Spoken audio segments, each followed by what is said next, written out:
With Monster Hunter Rise just around the corner, I thought it'd be a great time to re-explore what the Monster Hunter series has to offer. To that end, I decided to see just how far you could make it in playing just a month of Monster Hunter World. For this challenge, I set myself some rules. Firstly, no using Defender gear. This gear was designed to slingshot you through the main story and into the DLC of Iceborne, but I'm just trying to enjoy the main game for now. Secondly, I would only do the mainline content live on stream, which is just 6 hours a week. I decided farming for weapons, armor and equipment offline was totally fine though. And lastly, I'd stick to a single weapon, just to save on time. After some deliberation and advice, I ended up choosing the switch axe, so you'll mostly see footage of that. With all of that out of the way, let's find out what happened during my month of Monster Hunter World.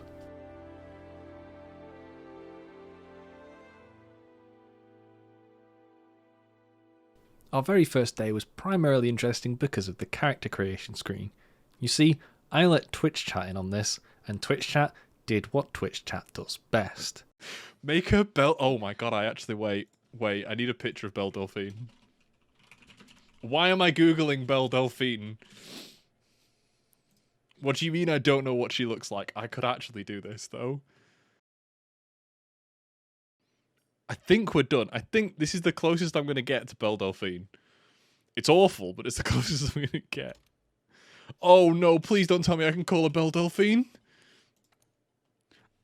Oh my god, I can call her Belle Delphine.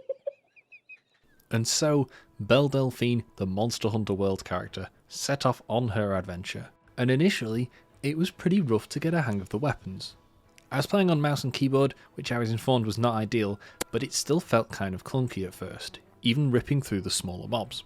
However, despite our struggles with using the weapon effectively, we didn't really struggle with any of the early game bosses. First up was good old Great Jagras, who went down without too much of a fight. Then Akulu Yaku decided to fall, and I experienced weapon bouncing for the first time. Oh god, I bounced off that rock as well. Shortly after this traumatic experience, a Puke taught us the meaning of poison by poisoning our Palico.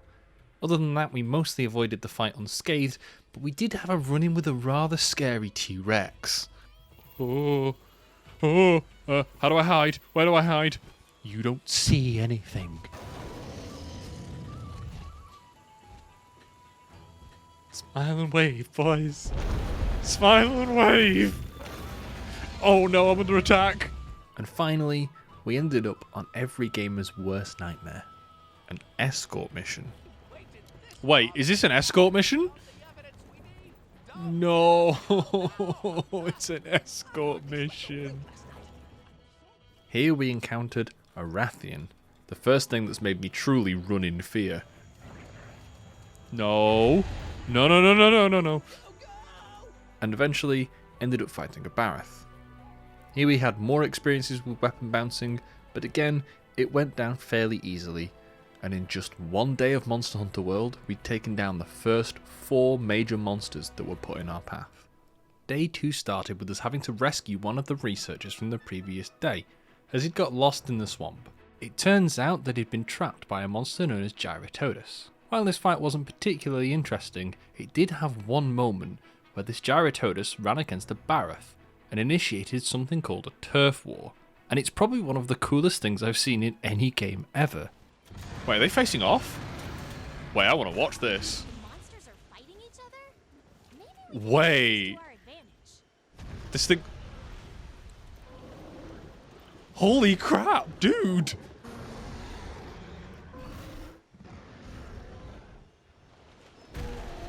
What the Those things just juked it the fuck out. That was badass. Shortly after that, we dispatched the Gyratotus and moved on our way. Upon returning to base, we would find out that the next problem that would face us is dealing with the T-Rex in the ancient forest that we ran into earlier, Anjanath. Chat were warning me that this would be possibly the first true wall I would fight. But before we could take that on, we were sidetracked slightly by having to go and fight a Toby Kadachi. What? Oh no. It's a flying squirrel monster! Luckily, this proved to be really good warm-up. Toby Kadachi was quick, it used the environment and forced me to play pretty defensively, which was the first time I'd felt that way. After getting used to his attack patterns, we managed to take him down, and it did indeed prove great practice for Anjanath.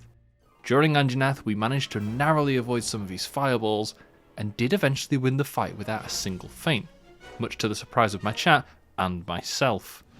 He's dead! Good work. We did it! Taking down Anjanath, though, would open up the story. You see, right back at the start of the game, it turns out we've been tracking something called Zora Magdaros, which was basically a volcano if a volcano was a monster. We decided to take this thing on, and the cutscenes on the opening were stupendous.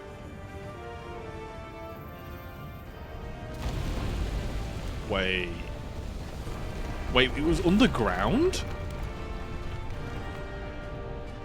How?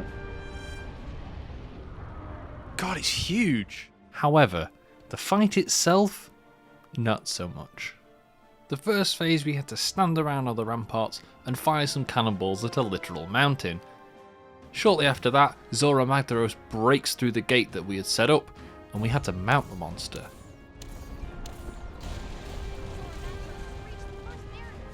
Okay. I thought initially this would be more interesting, but actually it just ended up running around, finding some cores to smash with basic damage rotations. Eventually a monster did mount the back of Zora Magdaros, and this porcupine hedgehog looking thing would be a little bit scarier, but ran away pretty quickly. However, just remember this thing exists. It'll become important later.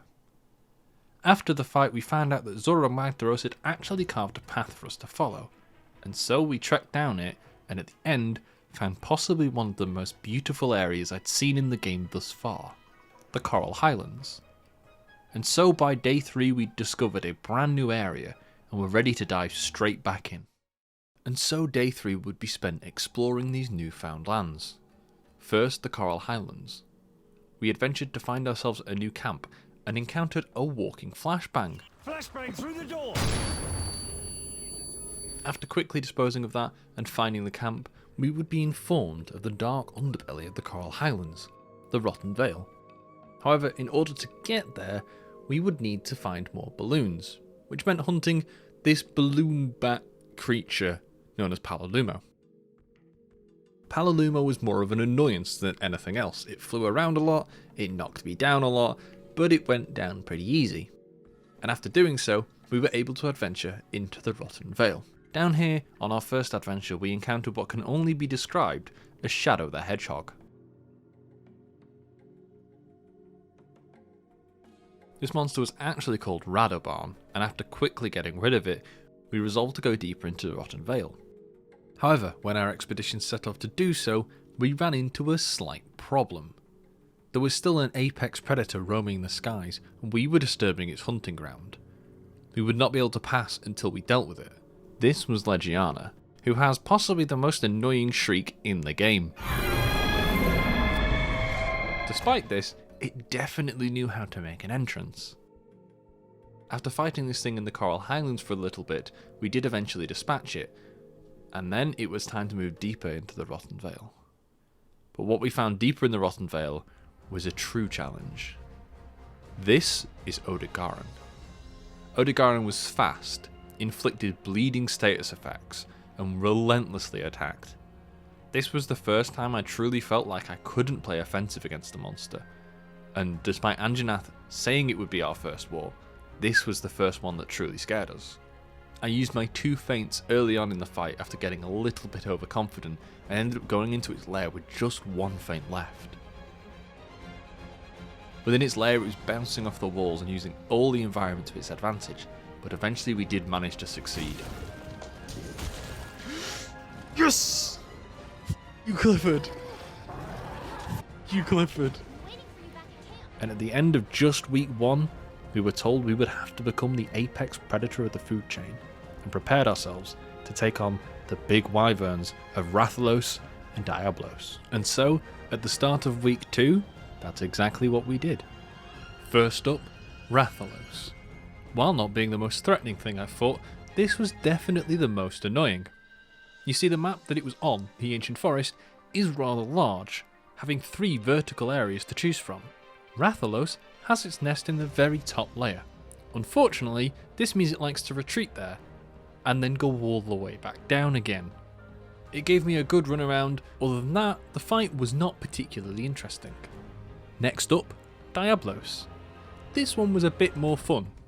Diablos genuinely felt like a bullfight, charging at me repeatedly with predictable but terrifying attacks. Even had its own little cave of wonders through which it would jump out of the sand dunes. I had a lot of fun with this fight, but Diablos would eventually go down to me without too much of a threat. And then, to top off, day 4 would be yet another Zora Magdaros fight. And I think I summed it up pretty well myself in how I felt about this battle. I really can't be fucked with bloody fucking stupid siege missions. Grr. Don't like siege missions, they're not fun. After an arduous and long fight with admittedly some cool cutscenes, we would end low rank that day and enter high rank. The first thing we would encounter in high rank is something we were very familiar with, a Puke Puke. However, we also found tracks for a strange new Rathian variant, which we would hunt down for the next day or so. And so the first half of day 5 would be spent uneventfully tracking this new Rathian variant. We trekked through the ancient forest, and after finding many tracks, were informed by the research team that this was in fact a pink Rathian. Not only did the colour separate it from its green counterpart, but also how hard it was. This was essentially the hard mode version of Green Rathian. It was more unpredictable, it hit harder, it moved faster, and I realised that up until this point, all of the low rank missions I had completed were basically just a tutorial mission. You see, high rank hit way harder, and the monsters were way more difficult to deal with. Pink Rathian would feint me not once, not twice, but all 3 times. This is the first time that we would see the quest failed sign. However, it wouldn't necessarily be the last. Undeterred, I jumped straight back in, and second time around we were a little bit more lucky. Down went Pink Rathian, and upon returning to base we were informed there were even more areas for us to discover in Monster Hunter World. We would explore the 5th and final area, the Elder's Recess. Unfortunately, a quick scout to look over the monsters that would be here would be all that we would have time for, as we moved into day 6 of Monster Hunter World. Day 6 started off strong with us hunting down a Dodo Gama, who has to be the most adorable monster in this game. I mean, just look at his face. However, shortly after this fun little hunt, we would be reminded of a monster that we ran into earlier. Remember that prickly guy on Zora Magdaros' back? Oh yeah, it was back. This is Nergigante, the eater of elder dragons, and we would have to face him down in a one-on-one duel. Before I'd swatted him away with ease, so I went in reasonably unprepared. That was a mistake. Almost anything Nergigante threw at me one-shot me. My armour was not good enough, my damage was almost nothing. It was clear, with my current gear and skill level, this was an insurmountable opponent. And so I decided something had to change. After stream, I put the Rocky soundtrack on loop and set to work. I hunted monsters to upgrade my weapons and armour, I read strategy guides, I spent time learning to master the switch axe that I was using. And by the time day 7 rolled around, we were ready for our duel with Nergigante. Day 7 rolls around and we jumped straight into the Nergigante fight. I'd been prepared this time, I'd brought things to buff my defence, my offence, I'd brought bombs, but I was somewhat cautious to use them. I wanted to get a hang on the fight before I blew all my buff potions. What I didn't expect was after the first 2 feints, to get Nergigante limping back to his nest. This meant he was incredibly low. Maybe I could finish him off. So I popped my buff potions, dropped my bombs, and got ready to take down Nergigante in his own lair. But Nergigante had other ideas. One quick mistake later, and I was being sent back for round 2. Oh my god, I'm on 1 HP. Literally 1 HP.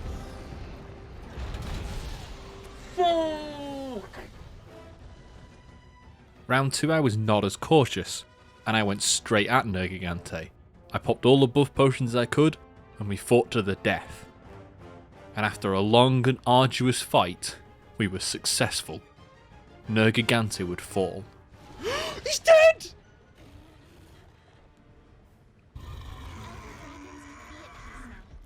Let's go see the Admiral back at camp. But we would find out he was not the only thing messing with the ecosystem. 3 more strange Elder Dragons were on the loose, and we were informed we would have to track them down. And in addition to this, something called a Deviljo was starting to invade my missions. My chat affectionately referred to this as the Pickle, but we decided to hunt it down and find out exactly what it was about. And oh boy, did this thing like to throw other monsters at me repeatedly.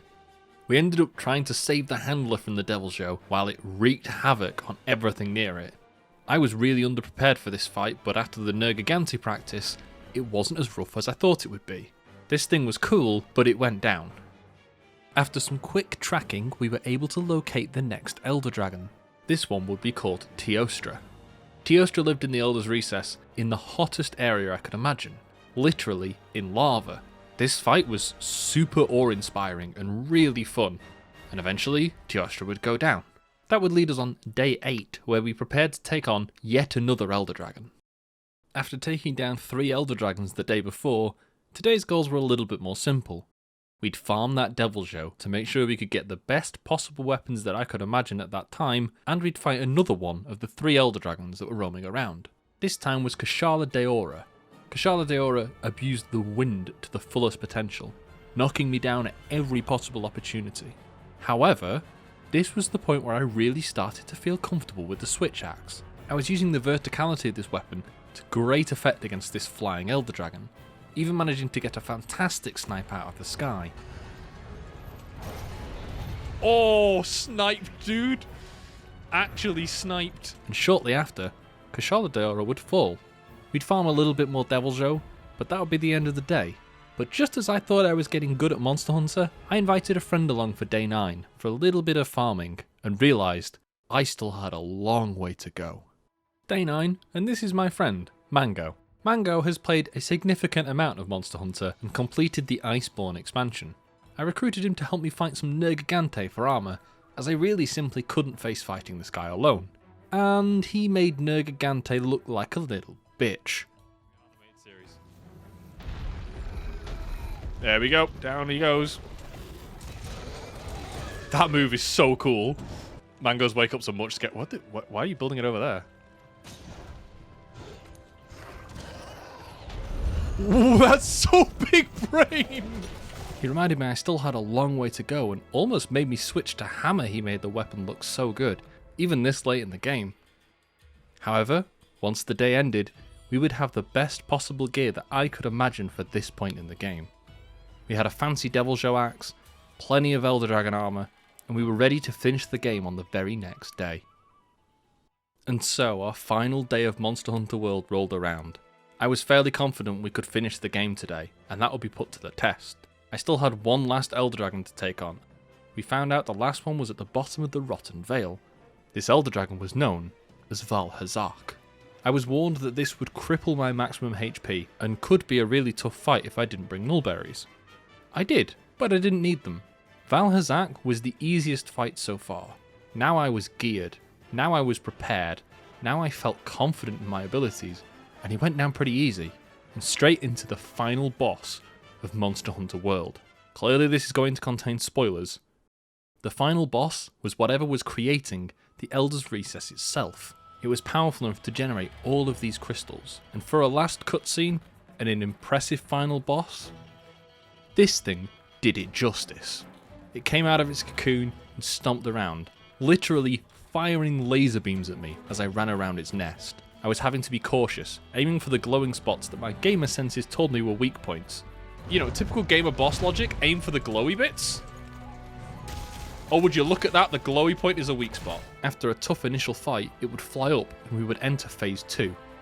I didn't realise that the fight was just beginning.